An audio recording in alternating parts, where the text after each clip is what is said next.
মুক্ত হও। রাদিয়াল্লাহু তাআলা আল্লাহ পয়গম্বরদের পরে সৃষ্টি জগতের ভিতরে আবু বকর সিদ্দিকের মতো মহামানব, সুন্দর চরিত্রের মানুষ, উন্নত চরিত্রের মানুষ, এত বড় একজন সত্যবাদী মানুষ, এত বড় একজন পুরুষ মানুষ, ইমানের আগে উপরে একজন সত্যবাদী মানুষ, এমন মানুষ আল্লাহর সৃষ্টি জগতে আর খুঁজে পাওয়া যাবে না। যদি জটের ভিতরে বুজুর্গি থাকতো, আবু বকর সিদ্দিক রাদিয়াল্লাহু তাআলার মাথায় অন্তত দুইটা জট হইত। ওমর ফারুক রাদিয়াল্লাহু তাআলার মাথায় কি জট ছিল? তাহলে জটের ভিতরেই বুজুর্গি নয়, এটা নাপাকির লক্ষণ। যদি কারো হয়, আমরা চেষ্টা করব সেই জট থেকে মুক্ত হওয়ার জন্য। নাপাক থাকবো না, পবিত্র থাকবো। পবিত্রতা অর্জনকারীদেরকে আল্লাহ তাআলা ভালোবাসেন। ইন্নাল্লাহা ইউহিব্বুত তাওয়াবিন ওয়া ইউহিব্বুল মুতাতাহহিরিন। আল্লাহ তাআলা পবিত্রতা অর্জনকারীদেরকে ভালোবাসেন। আমরা আল্লাহর ভালোবাসা চাই। আজকের ওয়াজ কি নিয়ে যেন হচ্ছে মনে আছে না? ভুলে গেছেন? আজকের ওয়াজটা কিসের জন্য হচ্ছে? ভালোবাসার ওয়াজ।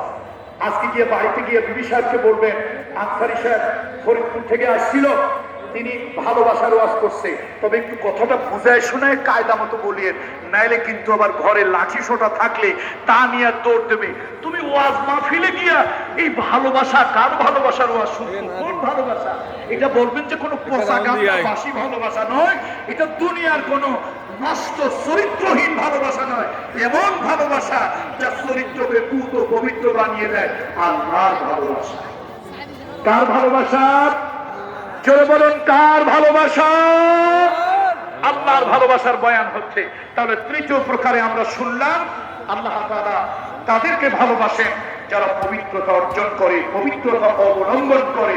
আল্লাহ তাদেরকে ভালোবাসেন। এবার আসুন, বই পড়ে না, স্টোরগুলোতে এত ঝামেলা নাই। দুই হাত দুই পা নিয়ে, দুই চোখ দুই কান নিয়ে জন্মগ্রহণ করলেই মাংস অনলাইনে বই কিনা যায় তো। উন্নত মানবিক গুণ, সেই গুণের ভিতরে একটা উন্নত গুণের নাম হলো ইহসান। বলেন সেটার নাম কি? ইহসান। ইহসান। আল্লাহ তাআলা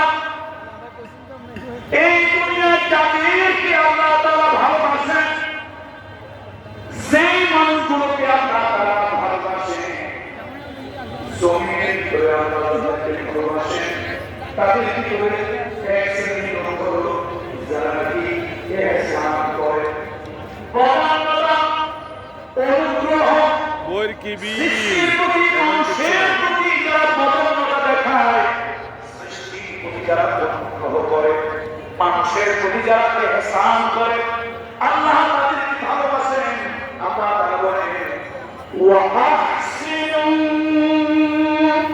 আসসালামু আলাইকুম। আলহামদুলিল্লাহ।